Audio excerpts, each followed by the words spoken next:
Hey guys, it's Jason from Tag Overland, and we're back here with Matt Linder from TruckHouse.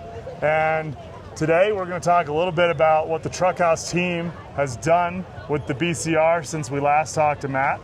And then we're going to walk a little bit through the specs and the interior. So, Matt, good to see you again, man. You too, dude. Yeah, thanks for coming by. You guys have done a lot of huge things since last time we talked to you. Yep. I think that was Mountain West last year. Yep. A lot of off-road stuff, like some wild things. Walk us through, like, dunes, Moab, etc. Yeah, 100%, man. So we really strategically wanted to put a lot of miles on these two vehicles before we really were full on in production. We wanted to make sure that all the engineering we did on the computer matched real life, which fortunately it has. But we have about 50,000 miles combined on these two trucks, so We've been driving the absolute out of them and are just, grinning ear to ear everywhere we go. Yeah. We really don't want to be that brand that is telling people how capable they are without actually pushing it ourselves. So we've done some really cool trips. We've done the Oregon dunes. We've gone to a couple dune parks in Oregon with both these trucks. They did phenomenally. Honestly, blew my mind. A couple spots we drove all the way up. We were 500 vertical feet above the ocean, up on these steep dunes. We were eating lunch, and we had a couple side-by-sides come up, and they were like, "Yo, how the did you get here?" And we're like, "The same way you did, man. Like right up the dunes." That was cool. And then we did a really fun trip in Moab. We had Sinway out there as our tour guide. Dave, AEV Dave, and Dave Yagi from AEV were out there with us. We got this truck right here through Poison Spider, Hell's Revenge. Did a trip up Hell's Gate. I saw you driving that on Hell's Gate. Yeah. So we ended up blowing a bead halfway up Hell's Gate. Had the tire pressure a little bit too low, and I was a little bit too high up the left wall.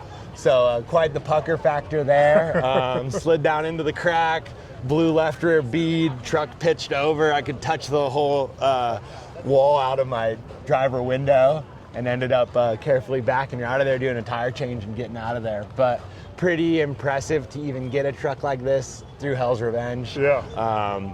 They work as designed. All the integrated skid plates got used. We drug everything as intended, but really pleasantly surprised with how capable they are. Me and Dave were in this silver truck driving, and there was a UTV tour coming out of Hell's Revenge, and the guide stops in his UTV and looks at us, and he goes, "I got 3 things to tell you. 1, you're crazy. 2, you're awesome. 3, I got 5 more side-by-sides behind," and then chirped out. I was like, yes. Dude, that's awesome. Yes. Yeah, because like Hell's Gate, like if you guys haven't done Hell's Revenge, if you opt for Hell's Gate, there's no like, you could back out and fix a tire, but you gotta get out. You got to go up the gate to get out. It's the entrance into the little hole at the bottom is steeper than Hell's Gate. I mean, it is gnarly, and once you're there, you're committed. You're there. Yeah. And like I said, pleasantly surprised. I mean, even in the dunes, man. Like I remember seeing those pictures, and I was like, holy. And like you guys were ripping it, throwing sand. Yeah, and it was incredible. I asked Dave was with us there too, and I was like, "Hey Dave, can we get one of your famous 392 tire spray shots in one of the campers?" And he's like, "I don't know, man, it's a camper." And like 10 minutes later, he was like rallying the shit out of it and was like, "Hey man, we can go wherever we want." And I was like, "That's great. That's awesome." Yeah. Well, so we've done 2 videos with you. Yep. This is video number 3.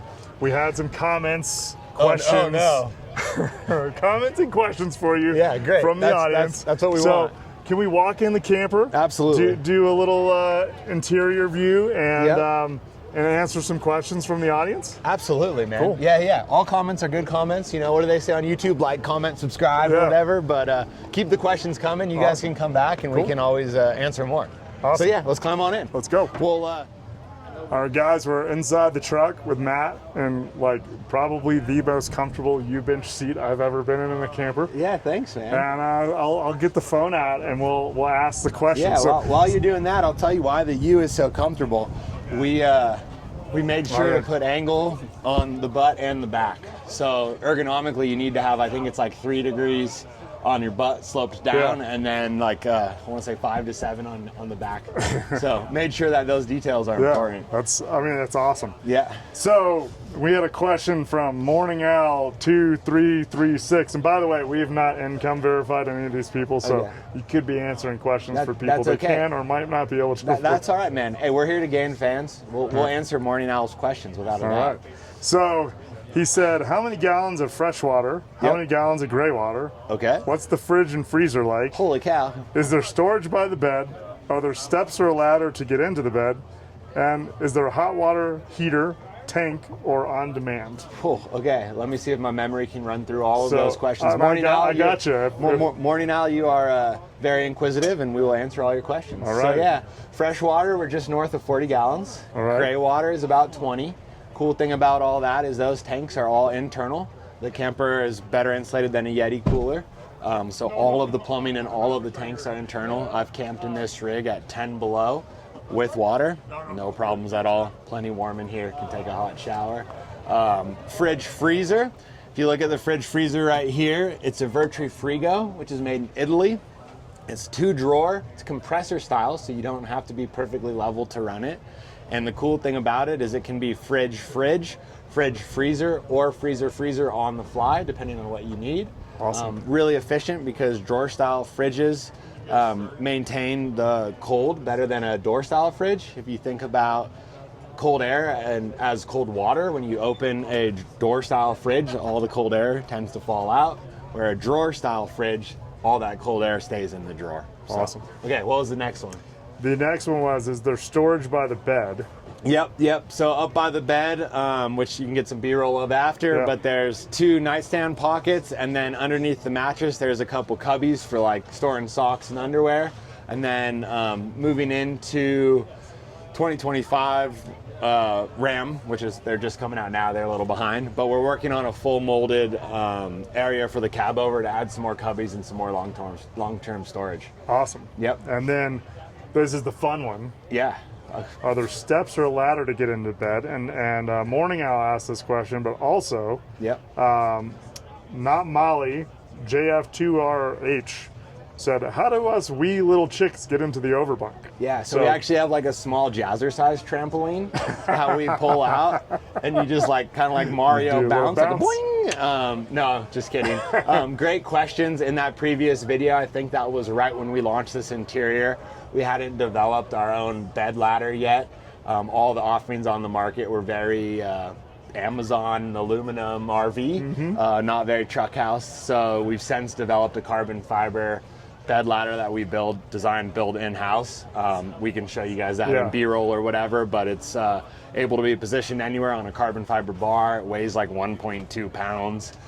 We just wanted to be very TruckHouse with anything that you touch in here. It's like, that's a touch point. You're gonna move that ladder frequently. So might as well make it TruckHouse, and TruckHouse is carbon. So, like if an F1 team built a ladder, this is what they would build, right? Yeah, literally. And it's crazy strong. Like I said, just a cool touch point. It's like you get to grab something carbon every time you want to climb into bed.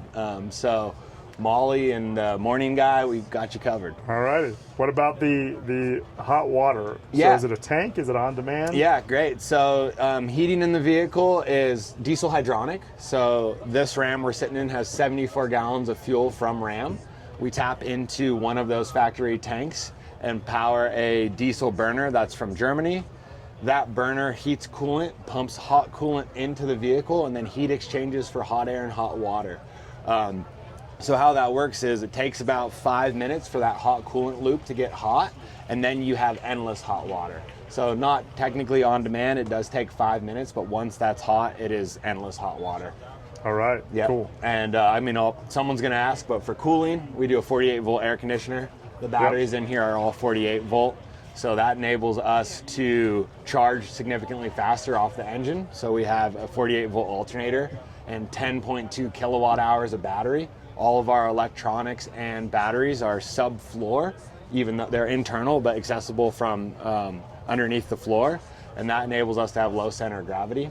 We can charge that 10.2 kilowatt hours in 1 hour and 20 minutes versus what would be about 7 hours if it were a 12 volt system. Perfect. And then speaking of those batteries, Yeah. what's the overall weight of the truck house? Obviously, it varies between the crew cab Yep. and the regular cab, but what's the overall weight of the house with the batteries? Yeah, so this full turnkey Ram we're sitting in now, once it's all loaded up, is about 13,000 pounds. That does vary based on some options from the customer and configurations. The regular cab is obviously a lighter vehicle. Yeah. That's more in that like low 12s.